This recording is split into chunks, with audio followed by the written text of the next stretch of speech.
It's been a sensational start to the Spring Carnival here in Sydney, and last weekend, Never Been Kissed did us proud once again. She took on the boys at the highest level and showed she's more than capable of mixing it with them when running second in what's her very first racing preparation. I was really proud of Never Been Kissed. I thought it was an excellent campaign from her. Very brave for her to see her back up in the Spring Champion Stakes. Not easy taking on the boys, but she certainly showed she can mix it with the best. Looking forward to her coming back next preparation. She'll come back bigger, stronger, more mature, more seasoned. So with that, I think she can have a very exciting campaign. This weekend, you have Semprenti heading to Nowra. He's been knocking on the door for a win, having never finished out of the first four in all starts to date. Is the additional distance going to be the key to him here? He's been very consistent for us and continues to show good improvement every time he's stepped out. He's just bumped into a couple of handy horses along the way, but I think now dropping back in grade and stepping up in distance, and now that he's had that experience, I think he's ready to run a very bold race for us. I think he can handle whatever conditions are thrown at him on the weekend. It looks a nice track for him, and with what we've seen to date, I'd expect him to be hard to beat. And in Victoria on Saturday, it's Caulfield Cup day. I Like Big Putts has always promised to get over a bit of ground, and although it's her toughest contest to date, the 2,000 metres might just suit. Yeah, she gives every indication that she'll thrive once she gets over a trip. She's got the breeding to suggest that. So we can see these fillies and horses sort of link in at this class once they get up to this distance range. I thought she'd been competing very consistently and very well over the lesser trips. So she deserves a chance to step up here, and we know she's rock hard fit at present, so she'll take some catching, that's for sure. The provincial meeting in Victoria takes place at Bendigo, and Consensio returns to the races to contest the 3-year-old maiden over a mile. You've opted to take the blinkers off here. What can you tell us about him? I think he's a horse that's going to show sharp improvement stepping out in distance.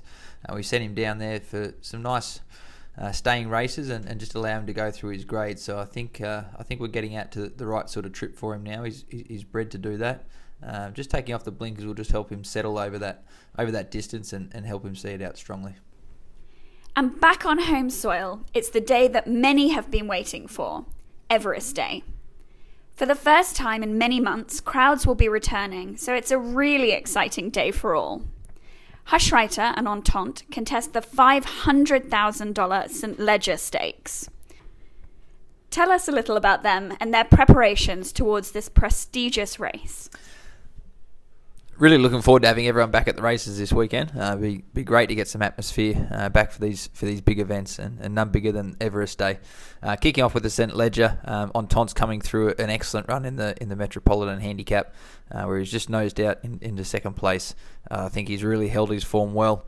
We've got to stretch him out an extra furlong. However, I feel with the preparation that he's had, he'll be able to see that out strongly. Hushwriter continues to show great improvement at the right time of this campaign. This is the race that he's always been set for, so expecting him to peak here on Saturday. Interesting, I think it was a race he won two years ago, so certainly capable under the conditions. Just need a firm track for Hushwriter to be at his best. That would be the only thing that I'd be monitoring with him, but very pleased with both horses going into the run. Raduna steps up from maiden grade into stakes company against the 3-year-old fillies in the listed Reginald Allen Quality, where the step up to 1,400 metres looks sure to suit. How has she been training since her last win? Excellent. She's really taken a lot of confidence from her last start. That victory has really helped her along. She's doing things right in her work now, and just grown in a lot of confidence from that win. So looking forward to seeing her take her place. The 1,400 metres will be excellent for her. She's been nice and sharp in her work since her last start, and she's very effective in all conditions. So if we've got a rain-affected track there on Saturday, I think that's only going to enhance her chances. And I had to end this week's chat with the mighty Embracer, who fills Kennedy Racing's slot.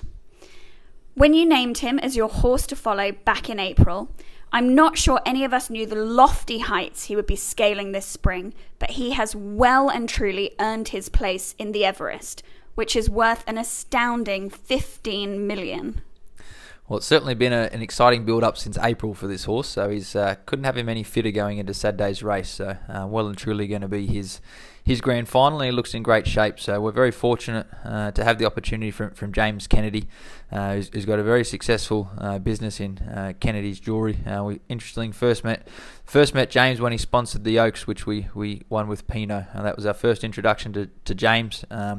Admired his business over the years, and certainly his passion for the racing and his new venture in Kennedy Racing, set up in Victoria. So very honoured to have Embracer represent the slot for him in his first year attacking the Everest, and I certainly hope we can do him proud.